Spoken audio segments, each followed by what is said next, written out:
Top quality और consistent performance के लिए सिर्फ सिल्वर पंप नाम याद रखना।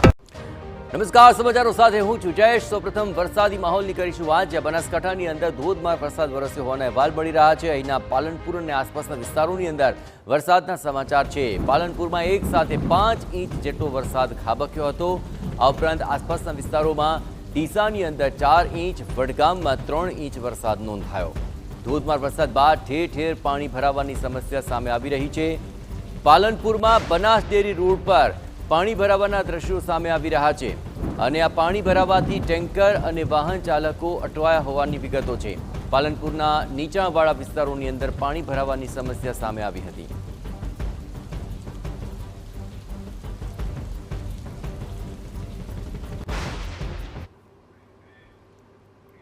બનાસકાંઠામાં ધોધમાર વરસાદથી હાઈવે ઉપર ઘૂંટણસમાં પાણી ભરાયા હોવાની સમસ્યા સામે આવી। પાલનપુર આબુ રોડ હાઈવેનો એક તરફનો રસ્તો બંધ કરવાની ફરજ પડી ગઈ હતી।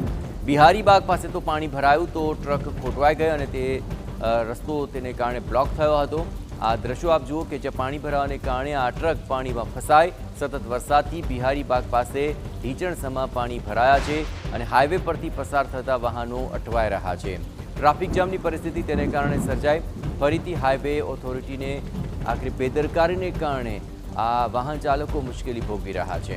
અગાઉ પણ હાઈવે પર પાણી ભરાવાની સ્થિતિનું નિર્માણ થયું હતું અને સ્થાનિકોએ જાતે પાણીના નિકાલનો રસ્તો કાઢ્યો હતો, છતાં નેશનલ હાઈવે ઓથોરિટીએ બોધપાઠ નથી લીધો અને પાણીના નિકાલની કોઈ કામગીરી પણ નથી કરી, જેને કારણે ફરીથી પાણી ભરાવાની સ્થિતિ સર્જાય છે, જેને કારણે વાહન ચાલકો મુશ્કેલી ભોગવી રહ્યા છે।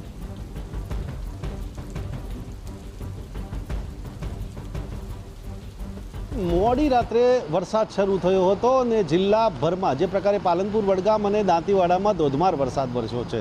પાલનપુરમાં 5 ઇંચ જેટલો વરસાદ થયો છે અને જેને કારણે પાણી ભરાવાની જે સમસ્યા ઊભી થઈ છે।